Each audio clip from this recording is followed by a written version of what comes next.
Good evening, everybody. The meeting will come to order. Happy St. Patrick's Day, and in advance of Friday, Eid Mubarak. Madam Clerk, would you please read the adequate notice of compliance statement? Adequate notice of this meeting has been provided by the City Clerk's Office in preparation of the Council Annual Meeting Notice dated December 17, 2025, which was properly distributed and posted per statutory requirements. Please be advised that fire exits are to my right, your left, and at the back of the room. The City has a listening system to assist the hearing impaired. If anyone needs hearing assistance, please obtain the system at the dais and return it thereafter. Thank you. Roll call, please. Mr. Boyer? Present. Mr. Crisafulli? Here. Ms. Kalmanson? Here. Ms. Landman? Here. Ms. Luceracina? Here. Mr. Pulowski? President Toth. Here. Thank you. Carolyn King, would you please lead us in the Pledge of Allegiance?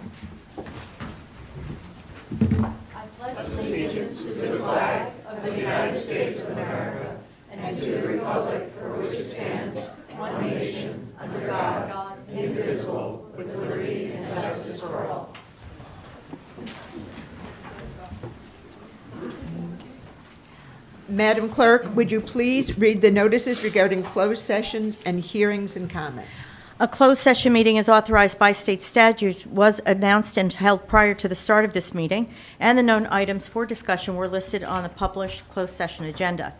Please be advised that council meetings are broadcast live on Comcast channels 34 and 36 and Verizon channel 30, and rebroadcast on Thursdays and Saturdays on HTTV on Comcast 36 and Verizon 33. When invited to speak, please come to the lectern, clearly state your name and address, spell your last name, and speak into the podium microphone so that your comments can be understood by all and properly recorded. Whenever an audience or council member reads from a prepared statement, please give or email a copy to the city clerk at cityclerk@cityofsummit.org. To help facilitate an orderly meeting and to permit all to be heard, please limit your comments to no more than 3 minutes in length. Unless you are using an electronic device to follow the meeting agenda or need it for professional emergency contact purposes, please turn it off. Thank you. Okay, and I'm going to expand a bit on the city clerk's note about hearings and comments. This will facilitate a smoother process, particularly for those watching remotely. If you're seated in the first 2 rows, please remain silent. Good luck. Anything you say will be picked up by the recording microphones and make it difficult to hear the official proceedings. The 3-minute limit on public comments corresponds to a bit less than a single typewritten page. If you're leaving your written remarks, please put your name on them and place them in the box near the lectern when you're done. And with that, let's move on to the city's business. Now, minutes for approval. Do I hear a motion to approve the minutes of the regular and closed sessions of February 17th and March 3rd? So moved. Second. All in favor? Aye. Opposed? Motion carries. On to reports. Madam Mayor. Thank you. Good evening, everyone. Happy St. Patrick's Day. Thank you for being here. Lighter crowd than usual. First, I wanted to share a reminder that the Summit Police Department is still accepting applications for its Summer Youth Academy. The deadline is April 1st, and applications are available on the city website and at the Police Department records window at City Hall. 2 one-week sessions are held in late July every year, and the program is open to children entering grades 6, 7, 8, and 9 for the following school year, with a maximum age of 14 at the start of the program. Cadets undergo physical training and instruction in criminal investigation techniques, patrol practices, and much more during their week with the officers. These really are 2 of my favorite weeks. We hear the kids in the lobby the first day. We watch them evolve from meek, kind of floppy to buttoned up and really impressive young people. So really fun. More information is available at thecityofsummit.org/Youth Academy. Summit Police Department is hosting a cybercrime presentation next week on Wednesday, March 25th from 7 to 8 right here in Council Chamber. A representative from the FBI will lead the presentation on the latest cybercrime trends and how individuals can protect themselves. The event is free and open to the public. One more for the police department. As the weather starts to warm up with the start of spring, please remind your kids about e-bike and e-scooter safety. Can't say it enough. I think I've said it 1,000 times. Over the past couple of weeks, the police department has seen a lot of dangerous behavior, such as riders not wearing helmets and weaving in and out of traffic. And so if your kid has an e-bike or an e-scooter, please remind them of traffic safety rules and the importance of wearing a helmet. This keeps everyone on the road safe, including our drivers and our pedestrians. And as a reminder, no one under the age of 15 is permitted to ride an e-bike or e-scooter per New Jersey state law. And coming this summer, every e-bike rider will be required to have a license, registration, and insurance. We have all of the information on our website for you to review at cityofsummit.org/bike-safety. Tomorrow at 6 p.m., Superintendent Huff will present the 2026-2027 Board of Ed budget to the Board of School Estimate, and then the Board of Education meeting will follow at 6:30, during which the Board of Ed will discuss and vote on the proposed tentative budget. The public is welcome to attend to learn more. And last, I had the pleasure of attending the SEF Spring for Excellence event this past Saturday, and it was an amazing celebration of their 40th anniversary. So happy birthday, SEF, and congratulations on a successful event. Thank you. Thank you. And on to the city administrator's report. Administrator Baldwin. Thank you, Council President. Good evening, everyone. A few quick points of interest. A reminder about the New Jersey American Water lead service line replacement project. They have been door-to-door canvassing in Summit over the past couple of weeks to perform inventory assessments and scheduled inspections of water service line materials. This is expected to continue for several weeks. We have their canvassing map linked in the news feed on the homepage of our website, as well as additional project information and links to the water company's website where you can learn more about the project. Spring is right around the corner, and so is the city's annual Earth Day cleanup. This year's event will be held on Saturday, April 18th from 9 a.m. to 12 p.m., and it's a wonderful volunteer opportunity to help beautify our city, parks, and open spaces. Individuals may volunteer on the day of the event at Bryant Park or Martins Brook Park without pre-registering, or to participate as a group, you can pre-register to be assigned to a site ahead of time. More information is available at the cityofsummit.org/Earth Day on the website. Lastly, if you're doing any spring cleaning this month, the Summit Free Market is a great resource you can use to rehome your gently used household items instead of contributing to the waste stream. The next event will be held on Friday, March 27th from 12 p.m. to 2 p.m. at the transfer station. Summit residents with a parking disposal permit can attend and browse donated items and take what they want for free. Please review the donation guidelines on our website at cityofsummit.org/free market before bringing items to donate. And that's it for my report. Thank you. Okay, thank you very much. For the president's report. The sale of the old firehouse property did not occur on schedule. Given state rules and how we construct our budget, this has left us with an $800,000 hole, on top of $1 million increase in health care and snow removal costs. Councilmember Landman will speak to this more fully in her council remarks, so please stay tuned for those, but I wanted to alert you ahead of time. In happier news, council has scheduled 2 more listening sessions for the public. They will be held on 2 Mondays in April, the 6th and the 27th from 7 p.m. in the Jordan Glatt Youth Lounge in the Community Center. Please come and tell us whatever is top of mind. Have a conversation with us. We love hearing from you. And finally, I will be out of town on Monday, March 30th, so I'll have to cancel my office hours that day. But please see me this coming Monday, the 23rd, from 3 to 5 p.m. And let's move on to happier things. And I believe we have a ceremonial award. Chief Peters.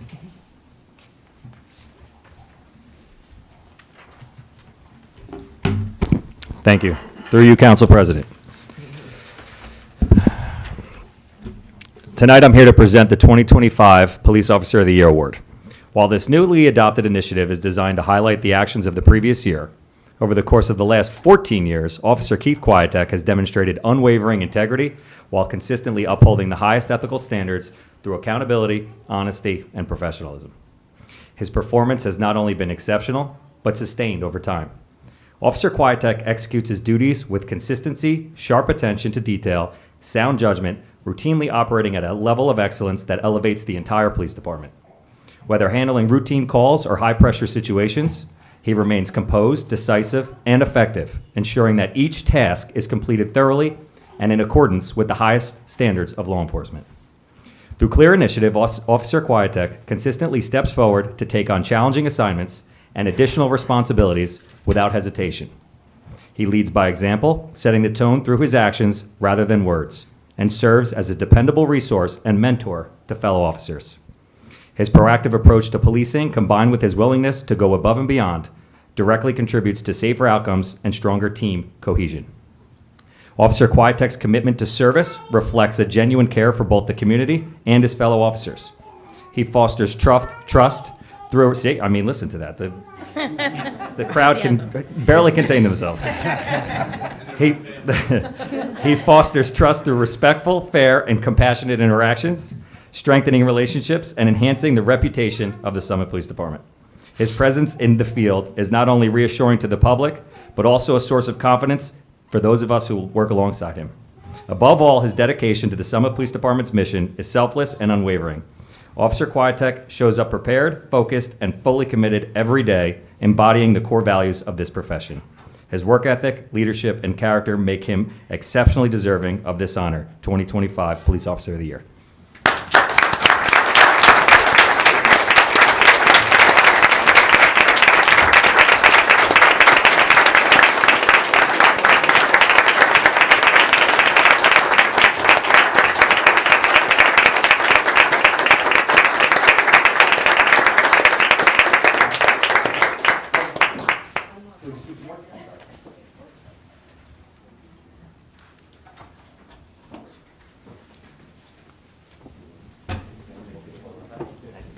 Appreciate it. Thank you. Thank you very much.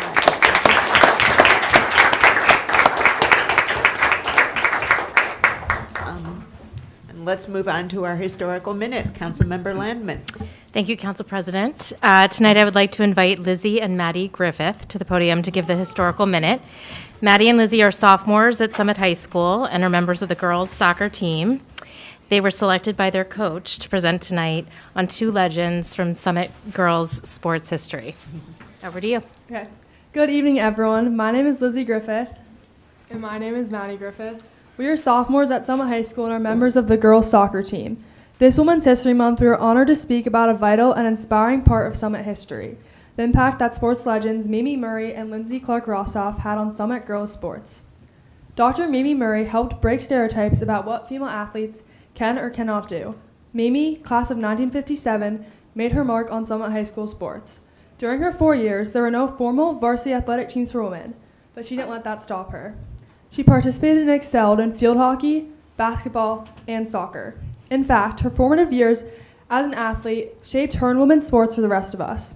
After graduating from SHS, Mimi went on to Springfield College and ultimately earned her doctoral degree in sports psychology at the University of Connecticut. She coached women's gymnastics and led her team to 5 Eastern Championships and 3 D1 National Championships. She coached the USA team for the World University Games and was named Coach of the Year. In later years, she served in various coaching positions around the world, promoting girls and women's sports. Mimi Murray's days playing Summit High School sports led to a career as a teacher, coach, pioneer in sports psychology, and a crusader for gender equity. Her work helped build confidence and self-esteem, improve physical and mental health, and encouraged teamwork and leadership for many athletes under her guidance. Lindsay Clark-Rossoff, class of 1996, was a star athlete in soccer, basketball, and track and field. Over Lindsay's 4 years at Summit High School, she earned 12 varsity letters, a rare and amazing accomplishment representing her discipline and commitment to hard work. In track and field, Lindsay set the school javelin record, which still stands today. Within her 4 years of track, she was named All-Conference, All-County, and was a 2-time sectional state champ. On the soccer field, Lindsay served as a captain and earned team MVP honors. She was recognized as All-County 3 times and All-State honors 3 times. Lastly, on the basketball court, Lindsay was again a 4-year starter and captain. She helped bring the team to the 1994 state sectional championship and earned Defensive Player of the Year in 1994, 1995, and 1996. Lindsay's lasting impact is not just with her record. She was known for mentoring younger teammates, teaching cooperation and communication, and encouraging girls on her team. She was repeatedly selected as a captain because of how she set the tone for effort, attitude, and sportsmanship. She raised the bar for what girls can achieve in high school sports, both on the field and off the court, as a role model.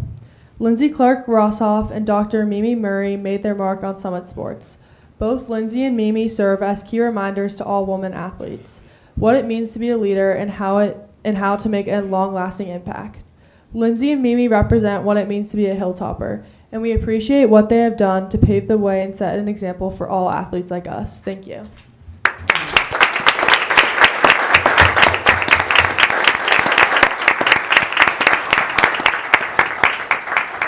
Terrific. And now we have one more presentation. This evening we have with us Carolyn King, who's the chair of the Historic Preservation Commission. And Ms. King is going to present the HPC's annual awards along with Mayor Fagan. So take it away, ladies.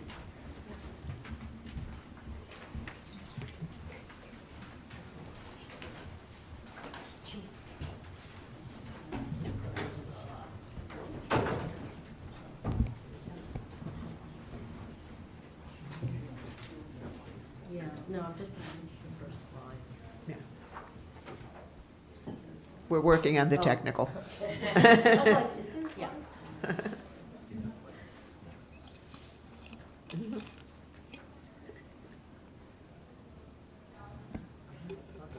do it over there?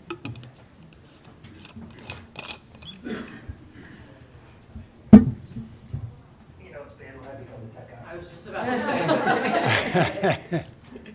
Thank God for the chief. What's that?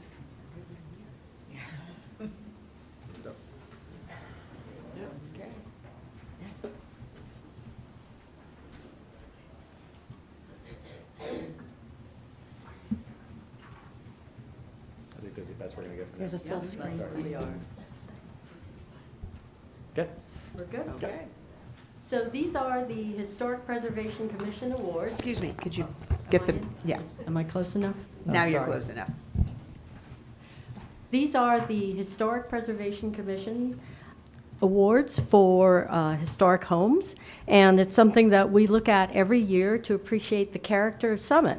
And so on the slide, you can see that we'd like to identify and designate historic landmarks and historic districts in order to maintain and enhance the historic character of the city of Summit. And we want to foster civic pride in the history and architecture of the city. And we want to promote appreciation of historic landmarks and historic districts for the education, civic mindedness, pleasure, and welfare of the local population. And we have the first house is 36 Kent Place Boulevard.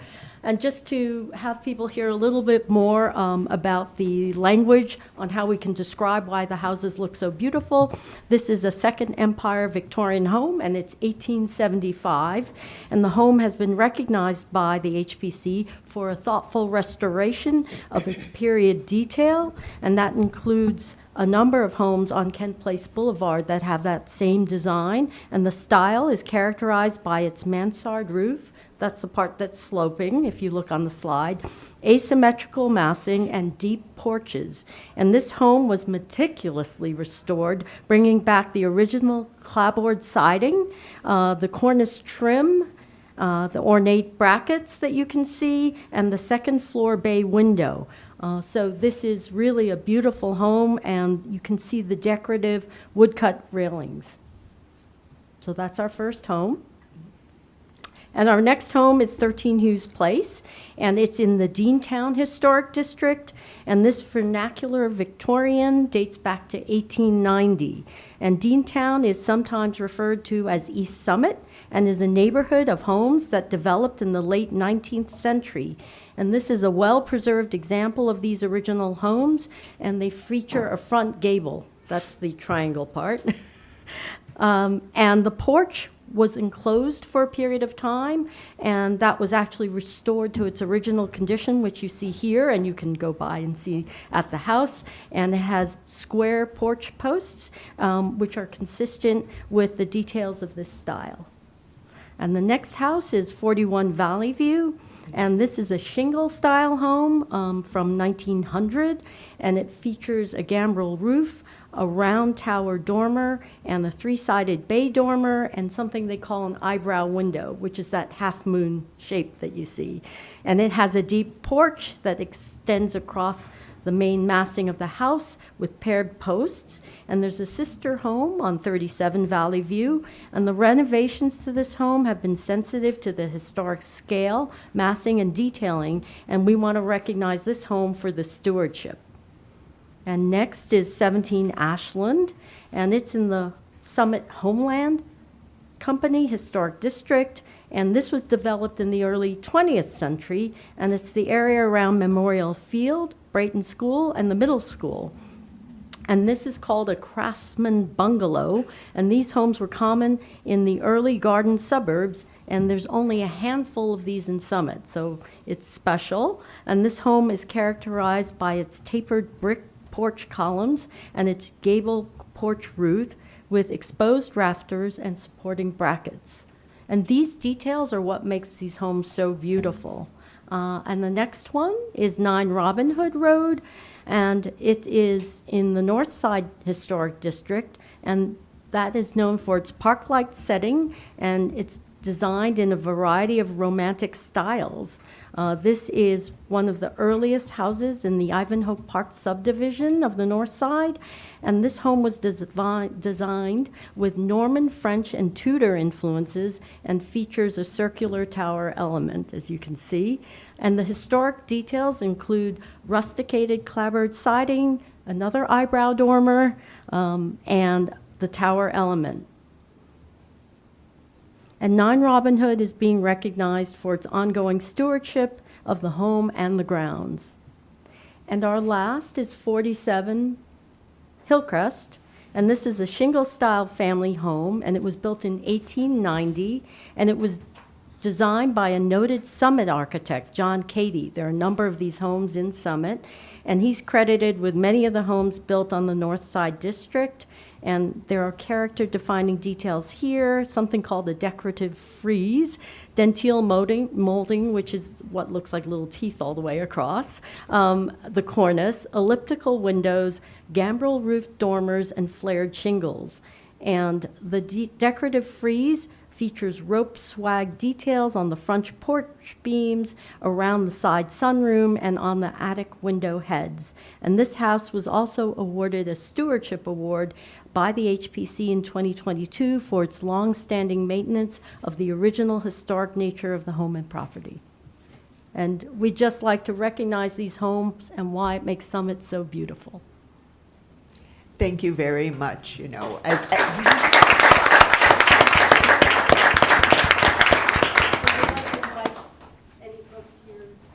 yes, if any of the homeowners, yes. No? And I just want to quick say thank you to you, Caroline, for your dedication and your incredible hard work with regard to everything HPC related. So thank you for being here. Thank you for educating us. And these are the beautiful plaques. Come on up. That's for the 100-year. So, Yeah. yeah. Oh, yes. Thank you. So this is for 47 Hillcrest. We'll have a mayor send that to you. And it weighs a lot. Put the wrists together. Of course. Yes.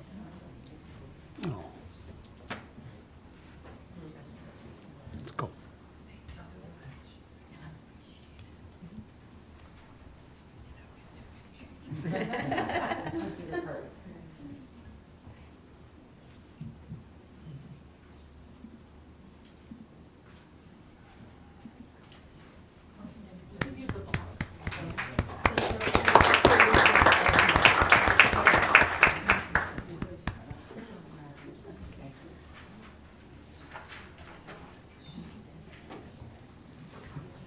Ashland, 1779.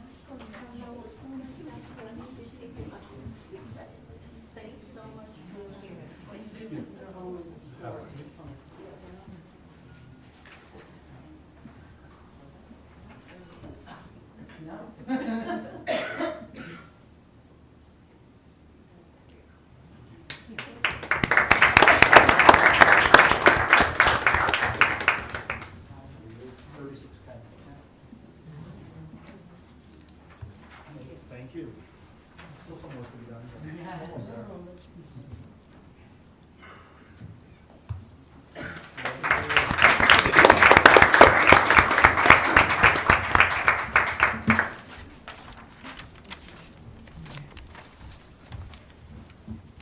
so much. I'm a proud alum of the HPC, and I particularly love that historic homes are in every part of Summit, in a variety of sizes, and you know, they're not all the giant mansions that we tend to think of, and I think it's important to note that, so thank you very much. Now we can move on to the ordinances for hearing. So Madam Clerk, would you please read the ordinance number 26-3374? An ordinance amending the code, Chapter 7, Traffic, Section 7-8, Parking, subsection 7-8.4, stopping or standing prohibited during certain hours on certain streets. Thank you. Yes, Councilmember Calmanson, please, over to you. Thank you, Council President. This is Ordinance ID 26-3374, and it amends the code, Chapter 7, Traffic, Section 7-8, Parking, subsection 7-8.4, stopping or standing prohibited during certain hours on certain streets. Specifically, this ordinance will prohibit stopping and standing on Beekman Road between Oak Forest Lane and Oakley Avenue from 7 a.m. to 4 p.m. on school days. I move to open the hearing on this ordinance. Second. Thank you. Do we have any comments from the public on this ordinance? Do we have any comments from members of council on this ordinance? Okay, I'll declare this hearing closed. Madam Clerk, would you please read ordinance number 26-3375? An ordinance amending the code, Chapter 7, Traffic, Section 7-25, Regulations for the Movement and Parking of Traffic on Municipal Property and Board of Education Property, subsection 7-25.2, Municipal Parking Lot Areas. Thank you. Councilmember Calmanson. Thank you, Council President. This is Ordinance ID 26-3375, and it authorizes an increased daily parking rate in Park and Rail Lot number 14.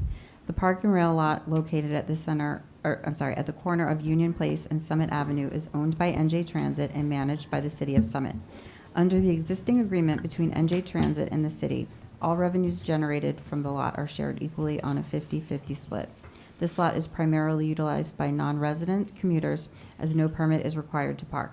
It also offers 24-hour parking for up to 5 days. The current daily rate is $13 per day. On January 20th, 2026, NJ Transit agreed to an increase to $20 per day. This rate increase reflects the lot's convenient location to the train platform and long-term parking allowance. I move to open the hearing on this ordinance. Second. Do we have any comments from members of the public on this ordinance? Do we have any comments from council members? Okay, I'll declare this hearing closed. Madam Clerk, would you please read ordinance 26-3376? Ordinance to exceed the municipal budget appropriation limits and to establish a cap bank. Thank you. Councilmember Landman. Thank you, Council President. Ordinance number 12431. Under New Jersey state law, municipalities can only increase their budgeted appropriations or spending by 2.5% from the previous year. But the law also says that if the council passes an ordinance, the town can increase the budget to up to 3.5% instead. This mechanism allows municipalities to manage budget increases for rising operational costs like inflation while adhering to state-mandated cap laws. The law also says that if the city does not use the full 3.5% increase this year, it can bank or save the unused amount and use it in either of the next 2 years. This type of ordinance is called a cost of living adjustment ordinance because it allows the budget to grow slightly more to keep up with rising costs. I move to open the hearing on this ordinance. Second. Thank you. Do we have any comments from the public on this ordinance? Do we have any comments from members of council? Okay, I'll declare this hearing closed. And let's move on to ordinances for final consideration. Madam Clerk, would you please read the title of ordinance 26-3374? An ordinance amending the code, Chapter 7, Traffic, Section 7-8, Parking, subsection 7-8.4, stopping or standing prohibited during certain hours on certain streets. Okay, Councilmember Calmanson. Thank you, Council President. This is Ordinance ID 26-3374, and it prohibits stopping and standing on Beekman Road between Oak Forest Lane and Oakley Avenue from 7 a.m. to 4 p.m. on school days. Having closed the hearing on this ordinance moments ago, I move this ordinance for final adoption. Second. Thank you. Madam Clerk, would you please read the roll? Mr. Boyer? Aye. Mr. Crisafulli? Yes. Ms. Camonson? Aye. Ms. Landman? Aye. Ms. Saracena? Aye. President Toth. Aye. The ordinance passes. Madam Clerk, would you please read the title of ordinance number 26-3375? An ordinance amending the code, Chapter 7 Traffic, Section 7-25, Regulations for the Movement and Parking of Traffic on Municipal Property and Board of Education Property, subsection 7-25.2, Municipal Parking Lot Areas. Thank you. Councilmember Calmanson. Thank you, Council President. This is ordinance ID 26-3375, and it authorizes an increase in the daily parking rate in Park and Rail Lot number 14. Having closed this hearing on the ordinance moments ago, I move this ordinance for final adoption. Second. Thank you. Roll call, please. Mr. Boyer? Aye. Mr. Crisafulli? Yes. Ms. Camonson? Aye. Ms. Landman? Aye. Ms. Saracena? Aye. President Toth. Aye. Thank you. Madam Clerk, please read the title of ordinance number 26-3376. Ordinance to exceed the municipal budget appropriation limits and to establish a cap bank. Thank you. Councilmember Landman. Thank you, Council President. Ordinance number 263376, establishing a cap bank. Having just closed the hearing on this ordinance moments ago, I moved to adopt this ordinance. Second.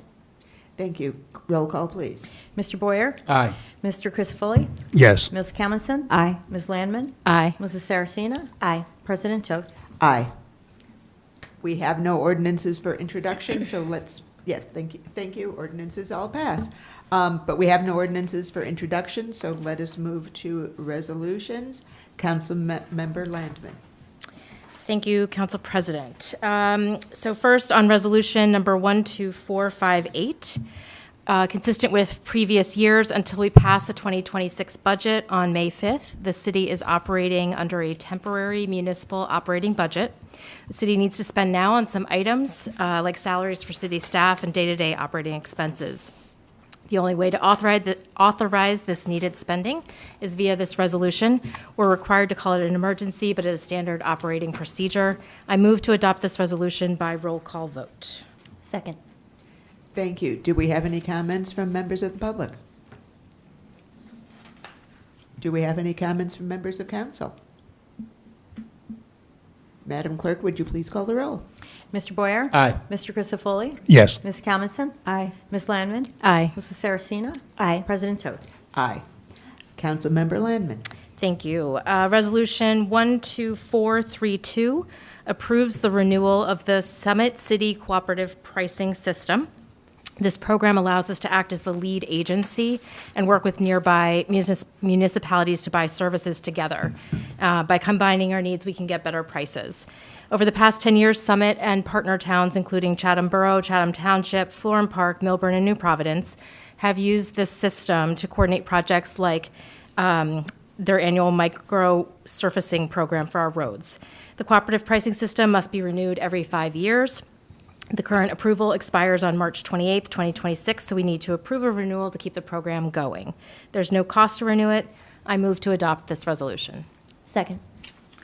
Do we have comments from members of the public? Do we have comments from members of council?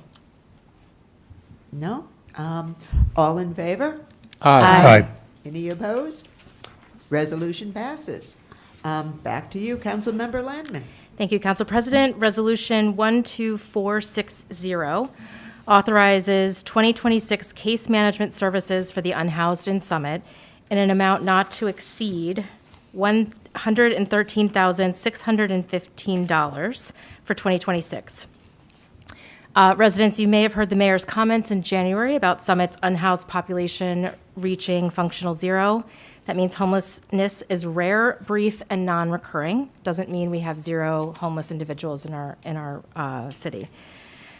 Case management is still required to support the unhoused here in the city, and we anticipate needing this early intervention support year-round for the foreseeable future. Importantly, the funding for this case management service will be covered by the opioid fund. The opioid fund committee reviewed this request, and the mayor has informed me that the committee feels very strongly that this is an excellent use of the funds. I move to adopt this resolution. Second. Do we have any comments from members of the public?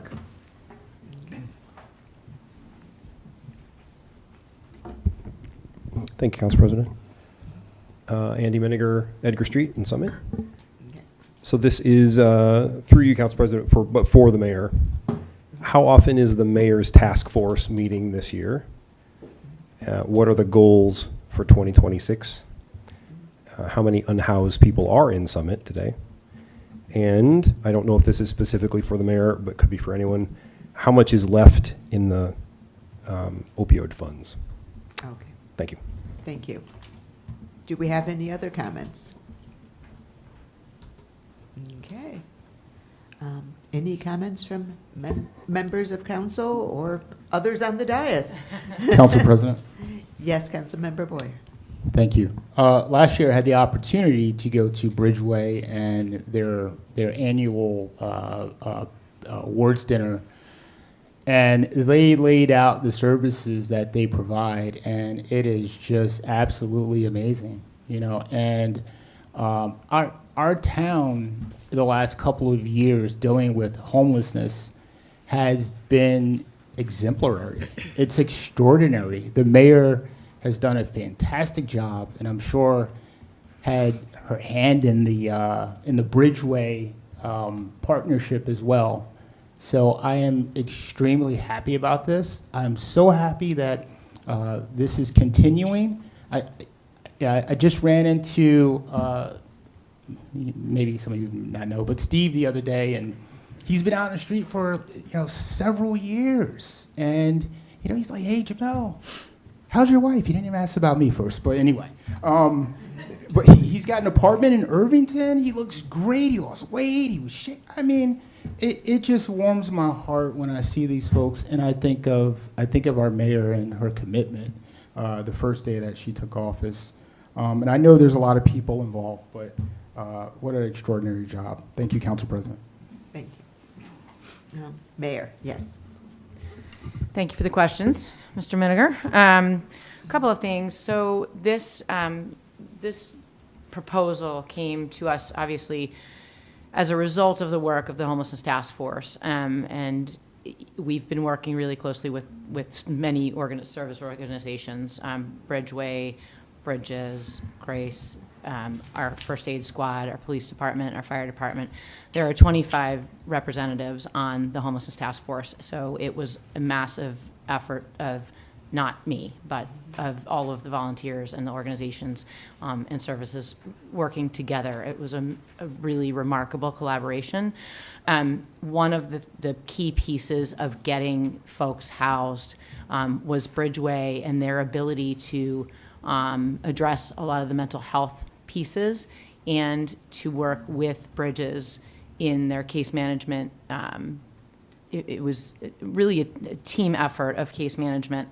It's a very complicated, obviously a complicated problem to solve because every individual has a different circumstance.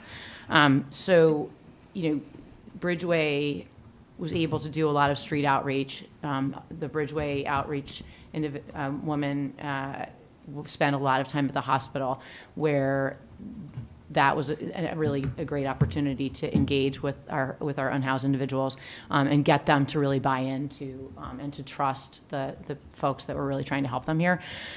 So this proposal came to the Opioid Fund Distribution Committee, which is comprised of First Aid Squad representative, police representative, fire representative, Board of Ed representative, our business administrator, myself, and who am I missing? There's somebody I'm missing. Atlantic Health? No, Atlantic Health is not on the opioid. They're represented on the mayor's homelessness task force, but not on the opioid distribution committee. Yes. And I'm missing somebody. I feel like Bridges is not, because they're a service organization. No. Oh, chair safety. Yeah, Bob. So, sorry. And so we've met and we've had proposals from the police department, actually fulfilled because their dollar amounts were lower than needed resolution. So actually they've already been the recipient of some of the opioid fund distribution, which has been very well received. It's a terrific, actually, we should do a show and tell, Chief, at some point. And so this is one of a couple of proposals that have been received by the opioid committee and have been approved by the committee. This one in particular needed a resolution because of the large number. And as far as the homelessness task force meeting this year, we've only had a couple of meetings. When we first started, we met every week. And there's a subset of the homelessness task force that meets weekly still, but the larger group doesn't meet quite as frequently because we just don't have the need to, which is a really awesome problem to have. So I'm really happy to report that. Dollar amount left in the opioid fund, I would have to defer to CFO Business Administrator Baldwin, and I don't know if she's prepared for that tonight. Through you, Council President, I don't have an exact number, but it is over 900,000. Under $1 million, over 900 in that neighborhood.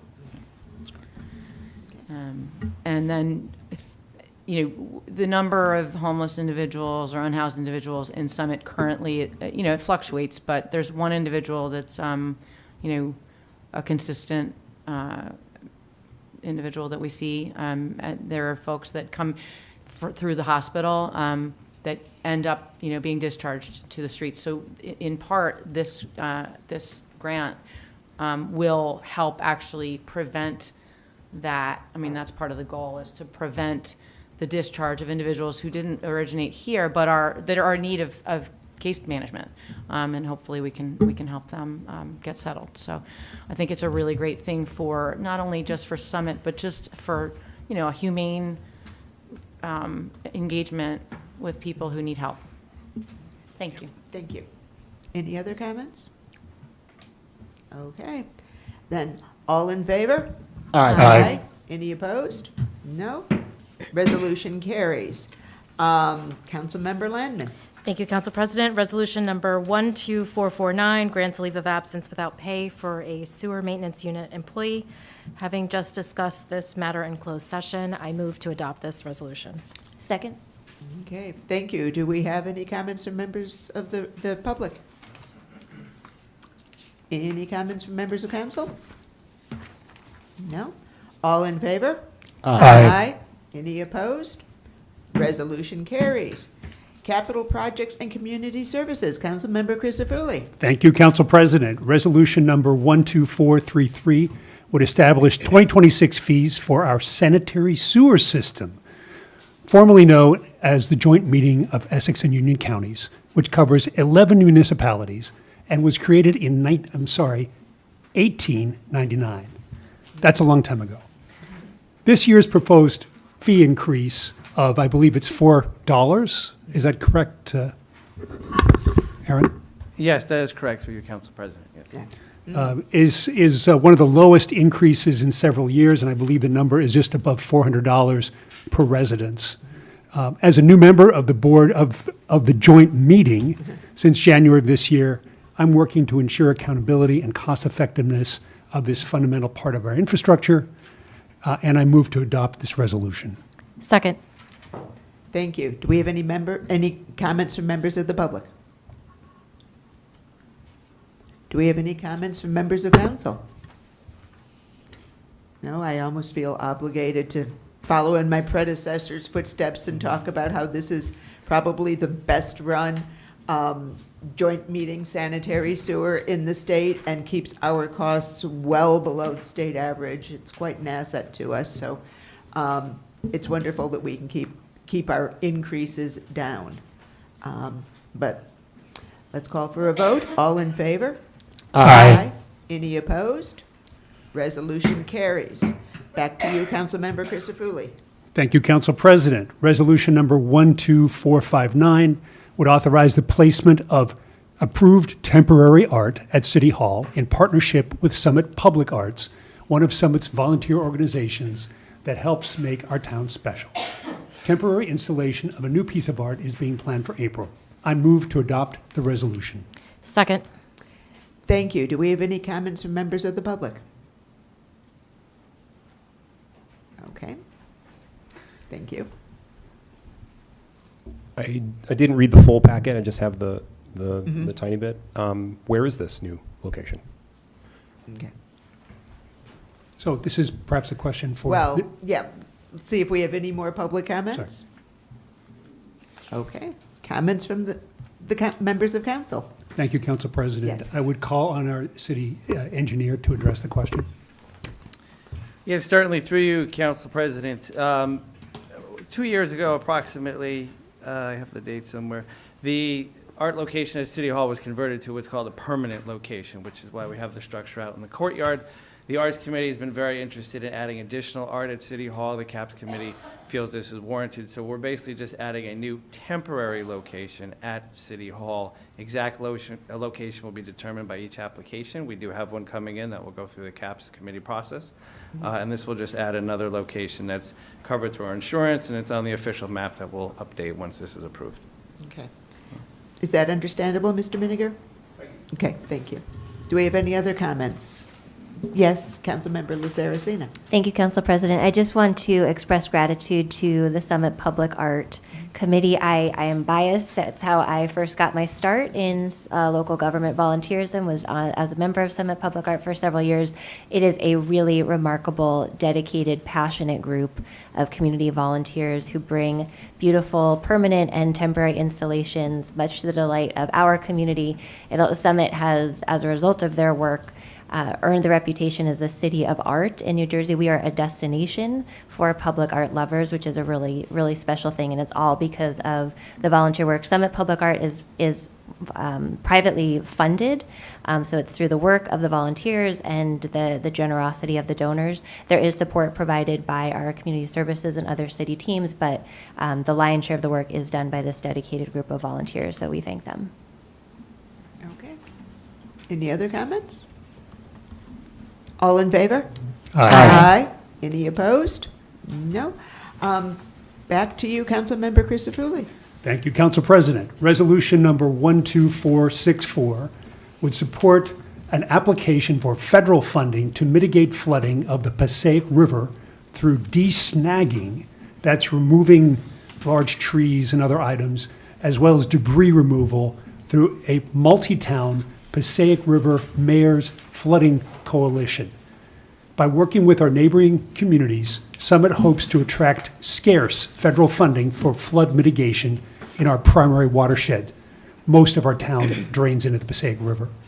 This application is part of Summit's broader initiatives to better address the rising challenge of stormwater management in the coming years. I move to adopt the resolution. Second. Do we have any comments from members of the public? Any comments from members of council? Council President, Yes, Councilmember Boyer. just a real quick question to Engineer Schrager.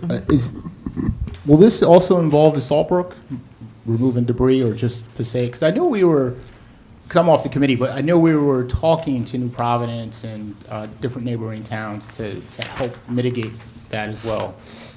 Yes, through you, Council President, and a special thanks to the Township of Berkeley Heights, who is spearheading this kind of pursuit. But Saltbrook is not listed specifically, but it's listed under major tributaries. So the Saltbrook does go through Summit, and then it goes through New Providence, where it connects to the Passaic River. Obviously, cleaning the river anywhere downstream is only going to benefit all the upstream communities. So even if the funding doesn't go fully up to Saltbrook, which we hope it does, it will benefit the watershed as a whole. So the intent is to include the Saltbrook and get as much money as we can. Thank you, Aaron. Good, nice, thorough answer. Thank you. Any other? Yes, Mayor. I just want to say thank you to Director Schrager, because this did not happen. It was a decent amount of work for you, and it was on a short timeline. So it was well done, and we managed to get all of the things in by the deadline. So I just want to thank you. Yes, here. This is an important part of our stormwater management and climate resiliency efforts. Any further comments? Okay. All in favor? Aye. Opposed? Motion passes. Safety and Health, Councilmember Calmanson. Thank you, Council President. This is Resolution ID 12450 to accept a $5,500 donation from the Summit Elks to fund our Summit Police Officer Trading Card Program for the current year, 2026. The police officer trading cards are beloved by children and adults alike, and we thank the Summit Elks for their generosity in supporting this program. I move to adopt this resolution. Second. Thank you. Do we have any comments from members of the public? Any comments from members of council? Council President, when it comes to the Summit Elks and voting on any donations, if you're a member, is that, I guess that goes to our city solicitor. If you're a member of the Summit Elks, even if it's a donation that we're voting on, is it appropriate for us to vote, or is that a conflict? You could recuse yourself from the vote on the. But you don't. It's not necessary, though. I don't believe that it's necessary. It's just accepting Good. the donation. Okay. Just want to make sure. Okay. Any other comments from members of council? No? I was going to say, for years, I carried a photo of my son and Detective Thomas Rich with the complete set of cards from, must have been 21 years ago. You know what, I just realized it is Yeah. the 25th anniversary of 25th. the 21st anniversary? Oh, Okay. I thought it was 25. Okay. No, Stand no, corrected. no, no. I remember taking my son from CCD to the police department to get the card of the week. Okay. All in favor? Aye. Any opposed? Resolution passes. Councilmember Calmanson. Thank you, Council President. This is Resolution ID 12446, and it authorizes the donation of various firefighting equipment and furnishings. At the old firehouse, we have firefighting equipment, office furnishings, and fitness training equipment that is no longer needed by our department. It will be donated to the New Jersey State Police in Galloway, New Jersey, and Newark Firefighters Foundation in Newark. I move to adopt this resolution. Second. Any comments from members of the public? Comments from members of council? Council President. Yes. I just have one question for Chief Evers.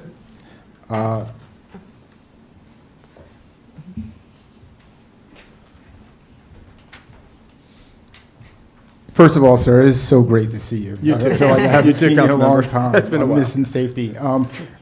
So with the move, I know that there's probably some equipment, maybe historical equipment. Is the fire department selling anything? Like if people want to buy a hat or maybe some, what's it called? Not throwdown or, the turnout gear. Yeah. Turnout Or gear. what, I just wanted to. Yeah, so all of our historical equipment has been archived and brought over to our new building. Okay. A lot of the gear we can't sell because of safety reasons. It's out of compliance. That's why it's old, so we really can't sell it. So we just usually donate it to other people who they can destroy it, or we just get rid of it. We destroy it. But most of the equipment that we got rid of, a lot of it was donated to us for firefighter use, so we're passing it along to other firefighters around the state. And the Foundation Newark does that. They do a great job with finding departments in need, and they'll donate to kind of give back to what we give them to us. So most of the equipment is older equipment that we really have no use for it. And they do a great job donating it around the state. Same thing with the state police. There's some use for that as well. Some of the weight equipment was donated to us from the YMCA, so we're just kind of donating that back to the cause. So, Thank you, Chief. And will there be an opportunity to purchase a brick at some point from the new firehouse again? oh yeah, that's always open. Yeah, It's always open? Yep. Okay. Yep. So residents, you can purchase a brick. Reach out to the fire Firehouse department, and definitely, yep, there's always Always- opportunities there. Yep. Always looking to financially help our fire department. Definitely So, so. Thank you, Chief. Great, thank I you. appreciate it. Thank you. Okay. Any other comments from members of council? Excuse me. All in favor? Aye. Any opposed? Resolution passes. Back to you, Councilmember Calmanson. Thank you, Council President. This is Resolution ID 12372 to appoint a probationary firefighter as discussed in closed session. I move to adopt this resolution. Second. Do we have any comments from members of the public? Comments from members of council? Council President, Yes, Councilmember Boyd. Chief Evers, I am so sorry. I could have said, stay up there. You know what? I didn't exercise. Can you just give us an update how The impact of the new firefighters during the last year has impacted the fire department, the use of them. Basically, just give a quick rundown to our residents how their extra money is being spent in the fire department. Yep, yeah, so I know last year we got through council, we were able to put on a couple new firefighters. This is the tail end of that. But one of our big goals was to increase our exposure for houses that overcrowding on our code enforcement of things. So it was able to do a couple things. One was to put an extra body on that apparatus that usually has one firefighter on it. So our typical crews now are 7 firefighters per platoon. The one platoon has 8. Typically we have one engine that runs with one firefighter. And multiple calls, about a little over 33% of our call volume are multiple calls, meaning our initial engines are out at a call, another call comes in, we have to send reduced staffing on an engine. Sometimes it's only one firefighter on the engine, which isn't ideal. That gives us the opportunity to have a second firefighter on that engine. It improves firefighter safety, it improves safety of the public, it allows us to do our job a little more efficiency than having to one extra firefighter. On the code enforcement end of things, we're able to keep a firefighter in the bureau. Typically, we had one firefighter assigned to bureau on the line to help with overtime costs and things of that nature. So we have the ability to keep an extra firefighter in the bureau, which allows us to get out in the streets more, do code enforcement. Overcrowding is a big issue. It's become so that in the last probably 6 months, we had a lot of identifying a lot more overcrowding in towns and houses like that. So we're able to get in there more and find those houses and overcrowding situations and correct them. So we work with the zoning officer, Safe Homes as well, they get involved, so it's a great way to keep, citizens and the people who are in these houses safe, so. So the additional firefighters, really helps protect the town, code enforcement, and, especially with the concerns of the overcrowding and the makeshift walls that they have set up, causing a dangerous situation. They do, yeah. But thank you for that rundown. Appreciate it. We're actually preparing a little report sometime end of the year with the effect of having that additional firefighter on the job. So we'll be preparing that by late fall. Perfect. Thank you, Chief. Appreciate it. Okay. Thank you. Any other comments from members of council? Okay. All in favor? Aye. Aye. Any opposed? Resolution carries. On to the consent agenda. Do I have a motion to approve the consent agenda? So moved. Second. Okay, do we have any comments from members of the public on the consent agenda? No? Okay.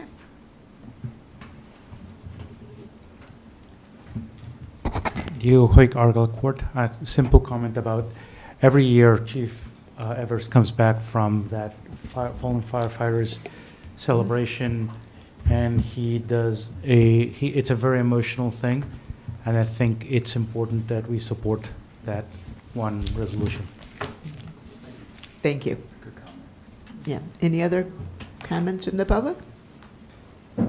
Comments from council?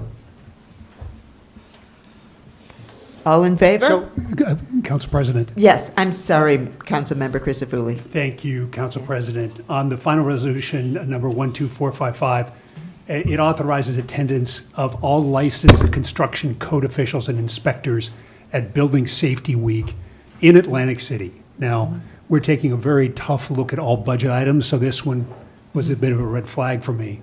But particularly given the city's tight budget situation. And so I looked into the expense. The cost of this training is paid by permit fees and does not impact the city's budget directly. But the attendance at the conference helps to satisfy the official's mandatory 3-year relicensure continuing education requirement. So this is a must-have. This isn't a nice-to-have. But we're taking a close look at all these expenses. Thank you, Councilmember Christofouli. Anything else? Okay. All in favor of the consent agenda? Aye. Any opposed? No. Consent agenda passes. Let's move on to public comments. And as we begin public comment, we ask that the residents of Summit step forward to speak first. We value input from everyone, and certainly any member of the public is welcome to speak. We simply ask for your courtesy in allowing our local neighbors to lead the public discussion if they are prepared to speak first. And I am being reminded, yes, city staff Thank you for sticking it out. And you do not need to stay for this part. I can leave. Except so can Tammy, right? You don't know what we'll do behind your back.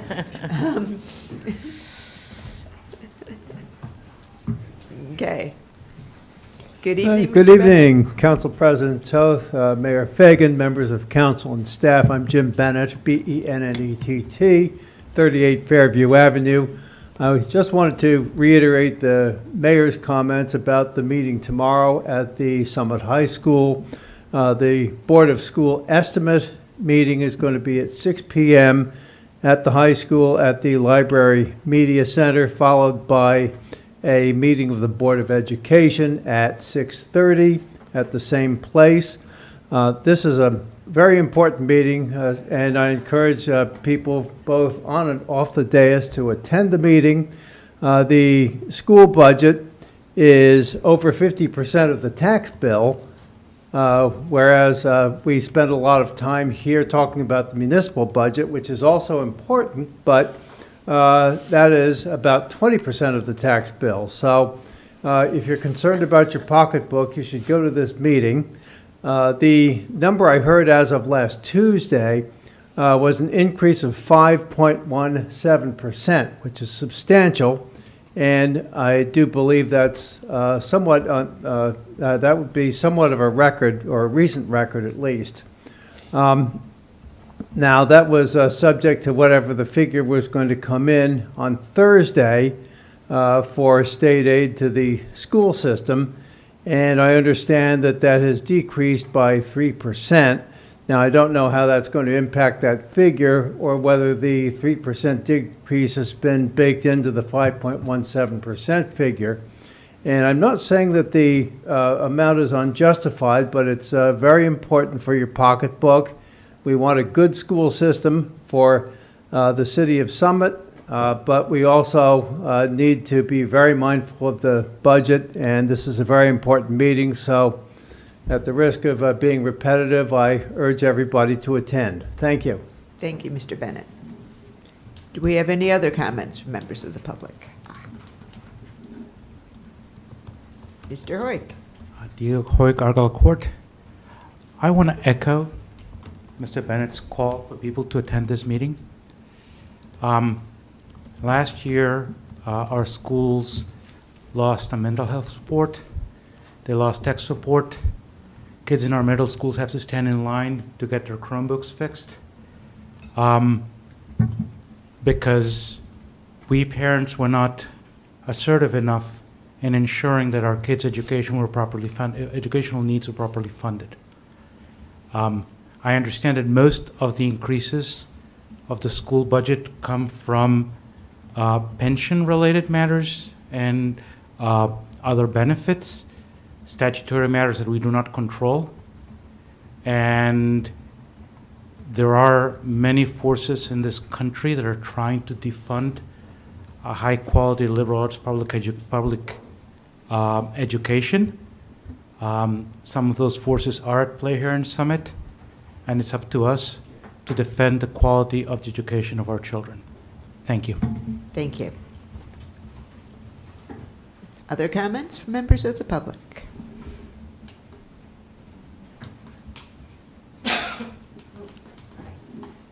Hi, Carol Pentang, 234 Summit Avenue. I came to also speak to the meeting tomorrow about the school budget. So something that was very alarming and concerning to many parents was that last year the PSATs were cut from the school budget. What did this mean? This meant that the students that it was not town-sponsored, so then it could not be on a school weekday, and it had to be scheduled for a Saturday, and that people had to pay out of pocket and come to, on a Saturday when all of our kids are in sports, theater, all the extracurriculars, are just like catching up on time to do their homework. Because, I know my kids stay up until midnight most nights doing homework in addition to their after-school activities. And it caused a significant disruption, and I I went to the Summit High School PTO meeting in which Scott Huff, the superintendent, came there, and there was some conversation after the fact as well, and there seems to be quite a lot of confusion whether or not this is being added back into the budget. He said that he would be in communication with us and some of the PTO board presidents and such, and the leadership of the PTO. We have heard that there's actually, he felt pretty confident, this was last Friday, but now there seems to be some confusion of whether or not this very critical component is being added back in. This is an access issue. Most families don't really know how critical the PSCTs really are. If you don't know, you don't know. And many families that we talk to do not know how this impacts your ability to get scholarship, to be on a National Merit Scholar. It's solely based on the PSAT. Many people don't know, because it's not like a required test for you to get into college, how significant the importance of this is, to pay out of pocket for a test that, if we are one of the top schools in this state, I personally think it's quite embarrassing not to be supporting the PSATs for one of the top schools in the state, as it's a critical component of how we get our kids money, how we get them recognition, how we, the statistics around PSATs that then is used as a marker for our town and where we sit in rankings compared to other schools in the state. So I really urge those of you that are on the Board of School Estimates to ask questions about this, to listen to folks. I'll have, as someone who's heading up Reinvigorating Speak Up Summit, we're going to have some members come speak to this tomorrow at the board budget meeting, because it's a component that I've been hearing nonstop since this was cut last year. So thank you so much. Thank you, Doctor. Any other comments from the public? Okay, let's move on to council member comments. Do I have any of those? I'd like to speak. Yes. Oh, Councilmember Landman, please. Do you want to stay, or do you? I probably should recuse myself. Okay. Okay.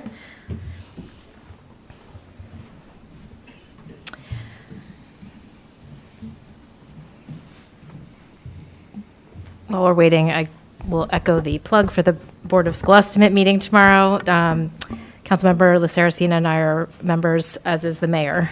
So we will look forward to seeing, hopefully, some of you tomorrow night. Okay, so Council President mentioned this earlier.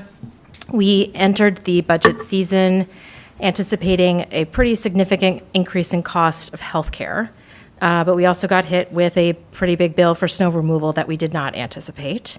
The combination of those factors, combined with the cost of goods and services going up, as we all experience in our day-to-day, these factors have increased expenses for the city going into this year's budget.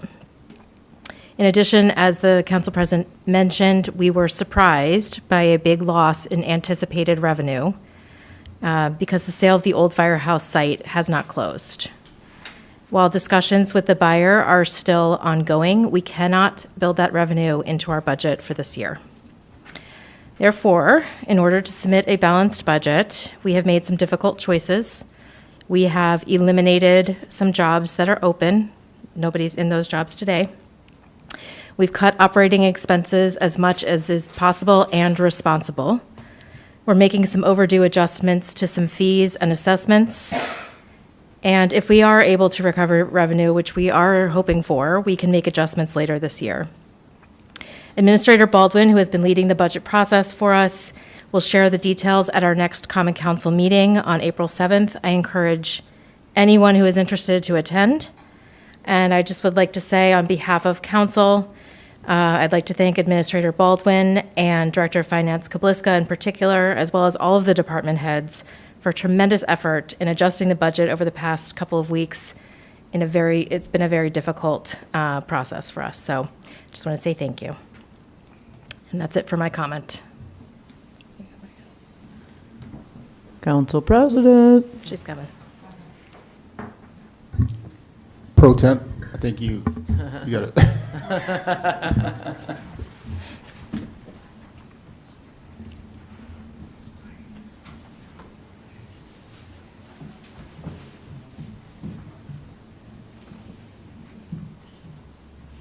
Welcome back. Thank you. Yes. Council President. I thought you were waiting to speak. Yes, Councilmember Boyer. First, I just want to say how much of a pleasure it is to work with everyone on council. Michelle, it's been a pleasure to work with Michelle the last 2 years. I think I finally understand Michelle, and right, and she may finally understand me, you know. So, Chantel, great rundown on the finance. Chantel's been doing a good job. She takes it personally, which is what I love. When anything comes up with finances, it's like, what's happening? No, I love to hear that. Right? That means like we have a responsible person at the helm of our financial matters, especially with Tammy and Jennifer. I'd like to thank the two young ladies for coming in for their historical minute. It was kind of like a personal thing for me. Lindsay Clark, I grew up with, and like Lindsay is, we had a bunch of good athletes. So at the time, from 92 to 96, I didn't really know how really good she really was until after high school. I'm like, wow, you were amazing. And she is such a, she is so not an arrogant person, so she doesn't even probably want me talking about her right now. But Lindsay was great, and I just have one example. To say that she was good in basketball is an understatement. After high school, her husband, myself, and another couple went out and we played a pickup game, right?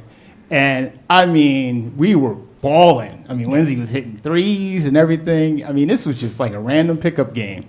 And hey, we won that tournament. It was great. So Lindsay Clark, congratulations for Lindsay Clark Rossoff. Congratulations for being honored. Cybersecurity, please attend that. In our current state, this is what I do on a daily basis. It would blow your mind to see some of the stuff that I see on a daily basis. I personally am really concerned about municipal governments and their cybersecurity posture. We have, towns from East Orange and towns in California, and I mean, we're really easy targets. I just want to make sure that we are really keeping pace with the technology. Cybersecurity today is not something that we can say we can't put money to it, because a ransomware attack will shut the city down. Average cost, $500,000, right? So we got to make sure that we're taking care of our infrastructure there.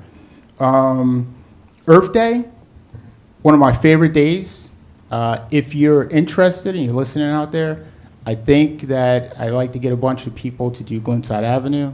There's a lot of debris over there, especially we have the sidewalks coming in at some point. Make it look nice. And the Board of School estimates, please pay attention to that. Right, like, go, I don't think it's televised, but I know it's a public meeting, but please pay attention.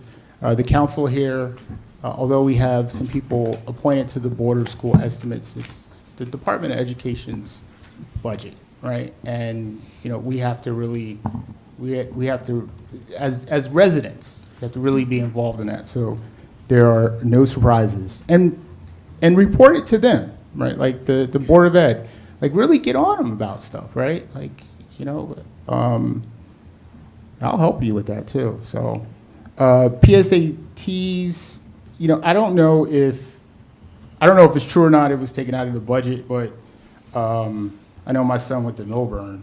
There's a lot of kids there, but it would be nice, I guess, to take it in Summit High School. I think I remember doing the same thing. Last but not least, congratulations to Officer Krytek. He is, Officer Krytek is,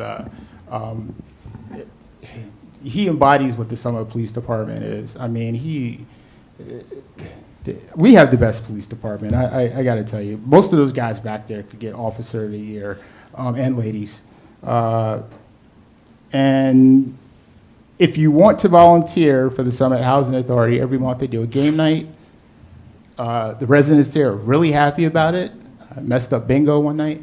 But if you want to volunteer, reach out, contact me, or you can contact Wanda Fortune, who's a commissioner. Thank you. Any other comments from members of council? Yes, Councilmember Calmanson. Thank you, Council President.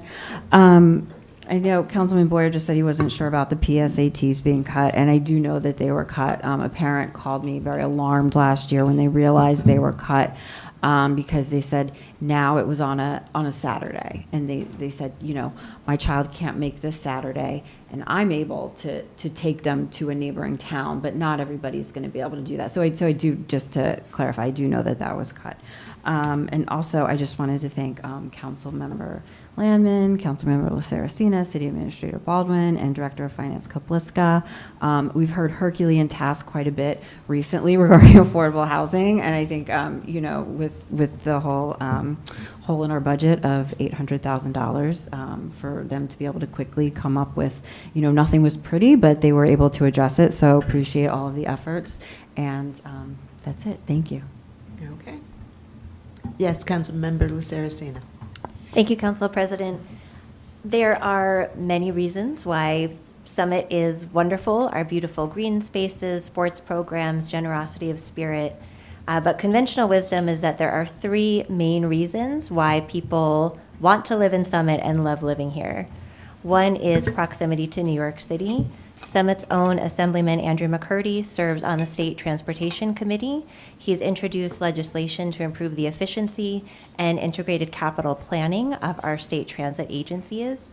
Assemblyman McCurdy is hosting a transit policy forum at the Summit Community Center on Wednesday, March 25th from 6:30 to 8 p.m. He'll be moderating a discussion, so anyone interested in transit-related issues, encourage you to attend. Second, in addition to proximity to New York, is our wonderful downtown. We need to continue making smart investments in our downtown shops. Shopping local and leaving positive online reviews for our favorite local spots are great ways that we can support our local businesses. And third is our schools. So pardon me repeating some comments that have already been made, but here too, we need to continue to make smart investments in the excellence of our public schools. To echo, there will be an important meeting tomorrow evening. If you're able to attend, please do so, 6 and 6:30 p.m. at the Summit High School Media Center.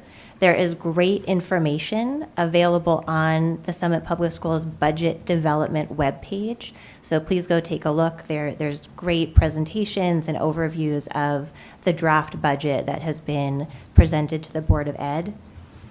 In brief, oh, and I'm sorry, I didn't put myself on the timer. I promise I'll be good.